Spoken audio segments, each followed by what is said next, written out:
ہیں، M N as ہیں، governors تک کے عہدوں پر وہ پہنچ چکے ہیں، اور اس طرح کئی ایسے ہمارے لوگ ہیں جو اس ٹائم بڑے بڑے عہدوں پر موجود ہیں، لیکن ان کی نظر ایبٹ آباد کے اوپر نہیں پڑتا ہوں، جس طرح ایوبیہ، عزیز آباد، باغ بانڈی، بگنوتر، نمبلی میرا، کھنڈ کلاں، کالا باغ، نتھیا گلی، مانسیرا، حویلیاں، آبشار مسلم، ناران کاغان جیسے مقامات بھی ہزارہ کو مزید دلکش بنا۔ السلام علیکم ورحمۃ اللہ وبرکاتہ۔ ڈیلی نیوز کی طرف سے میں ہوں حافظ عدیل عباسی۔ ناظرین، آج ہم بات کریں گے ضلع ایبٹ آباد کے بارے میں۔ صوبہ خیبر پختونخوا کا یہ ایک اہم شہر ہے جو خالصتاً برٹش دور میں ایک چھاونی کی صورت میں تشکیل دیا گیا تھا۔ شہر سے سمندر کی سطح اور اس کی بلندی 4120 فٹ کے قریب ہے۔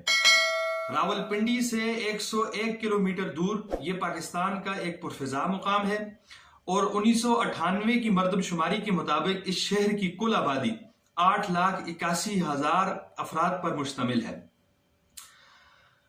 94% افراد یہاں کے جو ہے وہ مادری زبان جو ان کی ہے وہ ہندکو کہی بولی جاتی ہے، اور اس کے علاوہ یہاں پر پشتو بھی بولی جاتی ہے اور گوجری بھی بولی جاتی ہے۔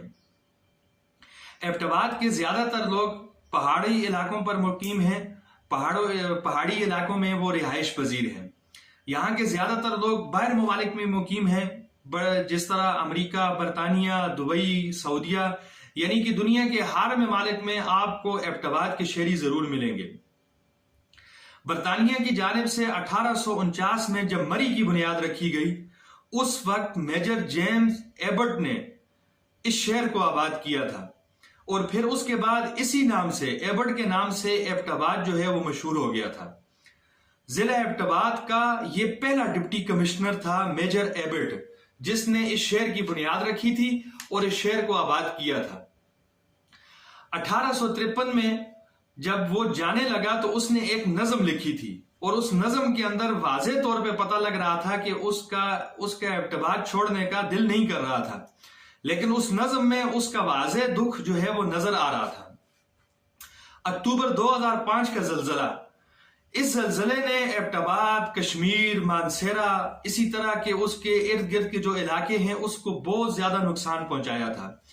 اکتوبر 2005 کے زلزلے میں ایبٹ آباد کے اندر بھی کافی تباہی ہوئی تھی۔ ایبٹ آباد کے گرد و نواح دیہاتی علاقوں میں اسکولوں کو بہت زیادہ نقصان پہنچا تھا، مساجد کو بہت زیادہ نقصان پہنچا تھا، اسی طرح ارد گرد کی قدیم زمانہ عمارتوں کو شدید ترین قسم کا نقصان پہنچا تھا۔ اسی طرح ایبٹ آباد کے اندر تعلیمی ادارے، اگر ہم ایبٹ آباد کے تعلیمی اداروں پر بات کریں تو جس طرح کراچی کو روشنیوں کا شہر کہا جاتا ہے، اسی طرح ایبٹ آباد کو اسکولوں کا شہر کہا جاتا ہے۔ ایبٹ آباد کے اندر بڑے قدیم زمانہ اسکول، کالجز اور کافی جگہ موجود ہیں۔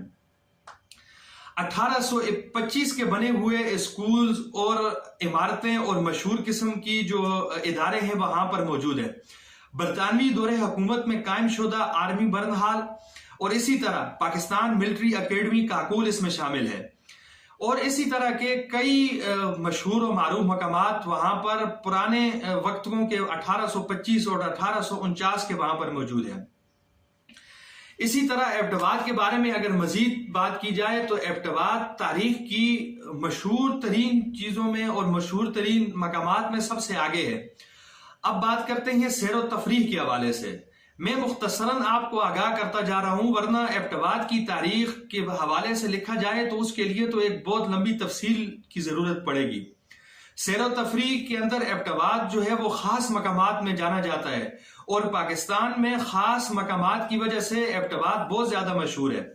میں اس کے عام تفریحی مقامات آپ کو بتا دیتا ہوں، جس طرح ایوبیہ، عزیز آباد، باغ بانڈی، بگنوتر، نمبلی میرا، کھنڈ کلاں، کالا باغ، نتھیا گلی، مانسیرا، حویلیاں، آبشار مسلم، ناران کاغان جیسے مقامات بھی ہزارہ کو مزید دلکش بناتے ہیں، اور اس میں نے ایک نام لیا ایوبیہ۔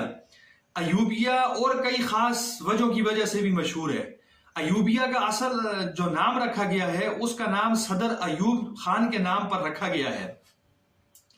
اب بات کرتے ہیں کہ اس ایبٹ آباد کے حوالے سے حالیہ جو اس ایبٹ آباد کا جو حال ہے وہ بیان کرتے ہیں۔ خاص طرح سب سے پہلے ٹریفک کا حوال بیان کرتے ہیں۔ غیر قانونی پارکنگ، غیر قانونی قبضہ مافیا، غیر قانونی ٹریفک کی روانی اس ٹائم ایبٹ آباد کی خوبصورتی کو اس نے تباہ کیا ہوا ہے۔ اگر آپ صبح ایبٹ آباد سٹی میں انٹر ہوتے ہیں تو شام تک آپ اپنے کام کر کے اپنے گھر کو واپس نہیں جا سکتے ہیں۔ اس کی وجہ کیا ہے؟ ہماری حکومتیں جو ہیں آتی ہیں جاتی ہیں، لیکن اس شہر کو، اس تاریخی شہر کو وہ اگنور کرتے ہیں۔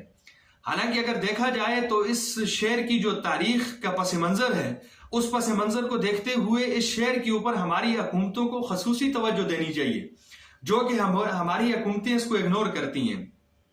ہمارے سٹی ایبٹ آباد کی اگر آپ ٹریفک کو دیکھیں گے تو سب سے زیادہ حالیہ ٹریفک کا جو حال ہے وہ تباہ ہوا ہے۔ اسی طرح آپ ہمارا کمپلیکس ہے، جس طرح ایوب میڈیکل کمپلیکس، وہ ایبٹ آباد بالاکوٹ، مانسہرہ، اس طرح گرد و نواح کے دور دور تک بڑے بڑے لوگ ایوب میڈیکل کمپلیکس میں آتے ہیں، اور وہ لوگ جب آتے ہیں تو 4-5 گھنٹے ایک مریض جو ہے وہ ٹریفک میں پھنسا رہتا ہے، آدھا بیمار تو وہ اس ٹریفک کی وجہ سے ہو جاتا ہے۔ تو اس طرح ہمارے ایبٹ آباد اور کئی ایسی وجوہات کی وجہ سے جو ہے، ڈسپلن نہ ہونے کی وجہ سے وہ حالیہ جو ہے مشکلات کا شکار ہو رہا ہے۔ ہماری حکومت کو اس پر خاص توجہ دینی چاہیے۔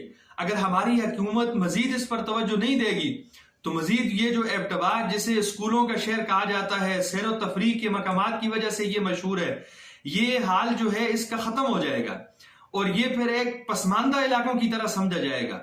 حالانکہ ہمارے جو دیہی علاقے ہیں، دیہاتی لوگ جو ہیں، وہ اپنی مدد آپ کے تحت اپنے علاقوں کو خوبصورت بنا رکھا ہے انہوں نے۔ ورنہ اگر ہماری حکومتوں کو دیکھا جائے، اگر آپ دیکھنا چاہیں تو ہمارے KPK کے کافی لوگ جو ہیں اس ٹائم MPA ہیں، MNAs ہیں، گورنرز تک کے عہدوں پر وہ پہنچ چکے ہیں، اور اس طرح کئی ایسے ہمارے لوگ ہیں جو اس ٹائم بڑے بڑے عہدوں پر موجود ہیں، لیکن ان کی نظر ایبٹ آباد کے اوپر نہیں پڑتی ہے۔ ایبٹ آباد پر ڈاکومنٹری بنانے کا ایک واحد مقصد یہ ہے کہ لوگوں کو اور حکومت کو اور ہمارے جو بڑے عہدوں پر لوگ موجود ہیں ان کو بتانا مقصد ہے کہ آئیں ہمارے ایبٹ آباد کو دیکھیں، اور دیکھنے کے بعد آپ دیکھیں کہ اس کا کیا حال ہو چکا ہے۔ پرانے قدیم زمانے کی سڑکیں موجود ہیں، جدید کوئی کام بھی وہاں پر نہیں ہو رہا ہے کسی قسم کا بھی۔ ہمارے وہی پرانے ہاسپٹلز موجود ہیں، اور جو نیو اسپتال بن رہے ہیں وہاں پر ڈاکٹرز جو ہیں وہ کس طرح عوام کے ساتھ کس طرح کا رویہ ان لوگوں نے رکھا ہوا ہے، یہ ایبٹ آباد کے لوگ، کے شہر کے لوگ ہی جانتے ہیں۔ صرف اور صرف اس کا مقصد اپنی حکومت کو اور اپنے اداروں کو بتانا ہے کہ خدا را ایبٹ آباد کے اوپر رحم کریں اور تھوڑا ایبٹ آباد سٹی کے اوپر غور و فکر کریں۔ آپ ویڈیوز میں دیکھ سکتے ہیں کہ ایبٹ آباد سٹی کا اس ٹائم کیا حال ہے اور کس پس منظر سے یہ گزر رہا ہے، اور ایبٹ آباد تھا کیا اور اب بنا ہوا کیا ہے۔